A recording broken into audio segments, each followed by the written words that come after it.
makers of Brothers Keeper comes another compelling real-life journey into the heart of America. The police in West Memphis, Arkansas confirmed today that 3 young boys were brutally murdered. The bodies were pulled from a shallow creek earlier today. There are rumors that the boys may have been sexually mutilated. Christopher never hurt anybody. He had a gentle, loving, and giving heart. And they crucified him in those woods. And they humiliated his little body. I can't imagine what was going through Michael's mind. What were they doing to him? Was he calling for me? He was really being killed by real monsters. 17-year-old Jesse Miskelly allegedly confesses to watching 2 other suspects choke, rape, and sexually mutilate 3 West Memphis second graders. I think the cops just can't find who done it, and they got to put it on somebody. I want you to smile and blow me a kiss for this one. I just wounded him. I want him to bleed a little bit like he made my baby bleed. Time stands still. No one leaves and no one will. Rule is full, never seems to change. Just labeled mentally deranged. Imagine all the evil that you could think of. The how someone could be murdered.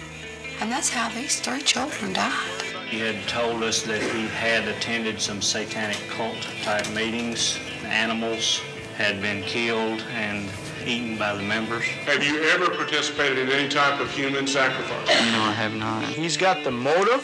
He's big enough that he can carry the boys there and throw them in. Satanic panic.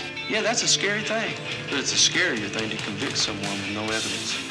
The defense exhibit number E6. Had that knife ever been used before? Used for what? Anything wrong with wearing black? Anything wrong with the heavy metal stuff in and of itself? No. But when you look at it together, you begin to see inside Damien Eccles, and there's not a soul in there. He deserves to be tortured and punished for the rest of his life for murdering 3 8-year-old children. And there's not a drop of blood? Not a drop of blood? I didn't kill these 3 little boys. I didn't kill those 3 little boys. I hope your master, the devil, does take you soon. I promise you, as God is my witness, I'll visit all 3 of your graves. After I die, people are gonna remember me forever. So like I'm the West Memphis boogeyman. Little kids will be looking under their bed before they go to bed. Damien might be under there. Witchcraft or witch hunt. It's frightening to think they did it. Terrifying to think they didn't.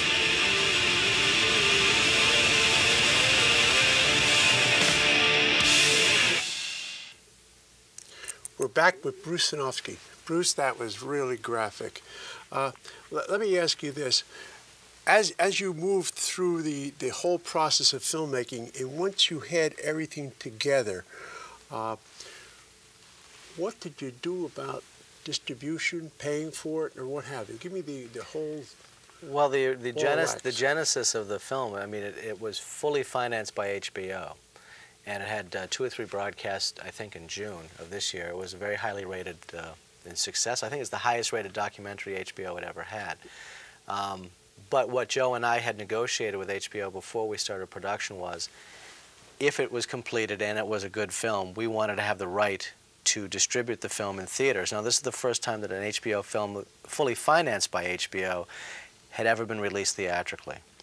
So Joe and I reach into our own pockets because most distributors don't have faith in these kind of films, and they don't want to give you advance money. So what they do is they say, well, we'll be interested in distributing the film, and we'll pay for the prints, and we'll pay for the advertising, and you take the risk with us that there'll be some back-end money when the film is finished, but that's not what we want to do.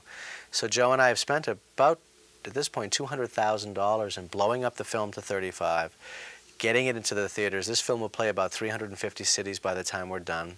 We're playing in New York now, we're in Boston and Chicago, and now we open wider. In the region around New York, we're playing 2 or 3 screens in Connecticut, 2 or 3 screens in New Jersey, 2 or 3 screens in Westchester. but it's a lot of work. I mean, I'm here today to promote the film. Not that I wouldn't be here if I didn't. I'm thrilled to be here. But part of what we do is we go to city and we promote as much as we can. We can't go to 300 cities, but we can go to some key cities. And we do a lot of television. We do a lot of radio. We do a lot of flyering, leafleting. We would do everything short of wearing a sandwich board to promote our films, because these films should be seen by people. And films like Crumb and Hoop Dreams and Brother's Keeper and Brief History of Time and Thin Blue Line, these are all great nonfiction films that more and more people are seeing. And so I wouldn't call this the golden era of nonfiction, but it's a better time now.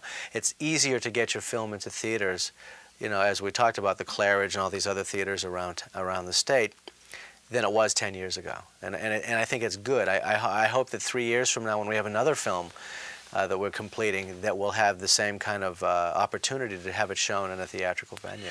Well, is it the audience wants this reality that you give them? I don't know if the audience wants it. I think, you know, I'll put it to you this way. Or they appreciate it. They do appreciate it. And the reality is that documentary films or nonfiction features are 1/2% of what is grossed every year from theatrical releases from Hollywood. I mean, that's really just a very, very, very, very small amount. 5 million people probably saw this film on HBO. If we get 500,000 people to go see it in the movie theater, it will be considered a huge hit. What about the tape sales, for example? Well, after the film is finished in the theaters, we have the home video rights, and Brother's Keeper was a very successful home video rental. I mean, you go to almost any Blockbuster, there's a couple of copies in there.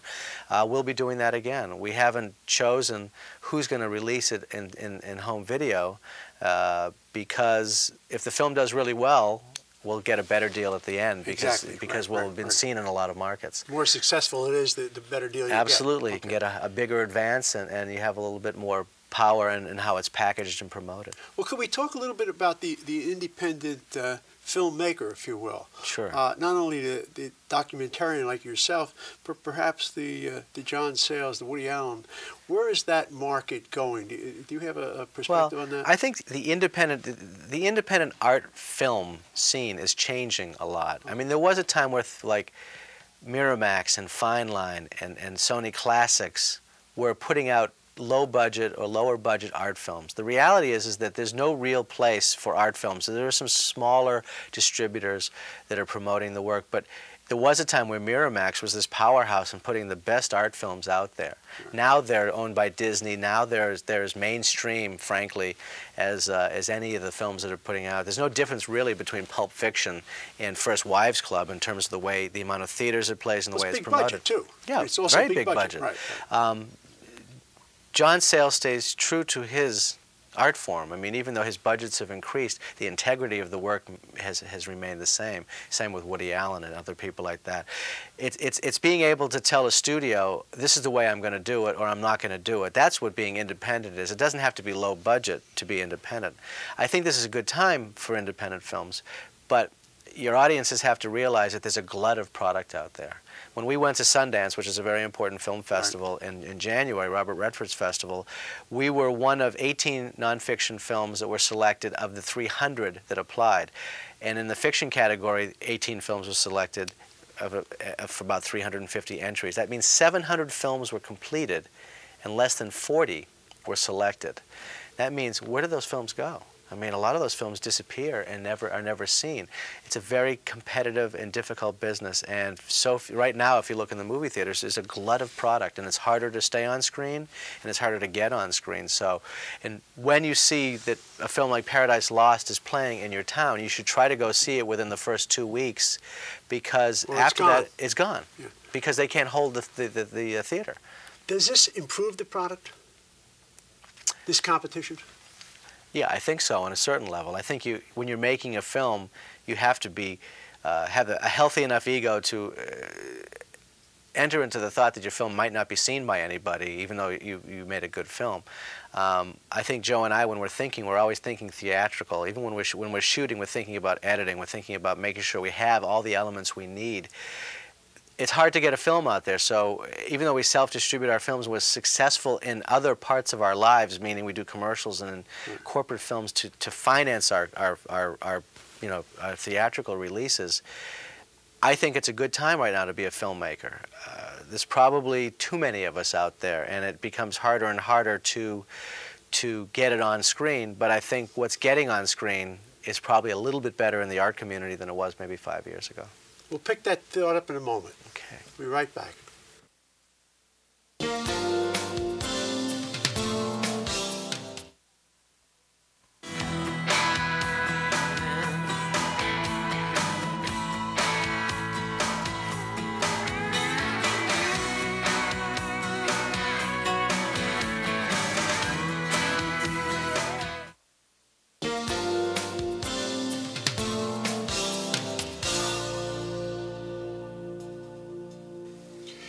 We're going to have to wrap this segment up this evening.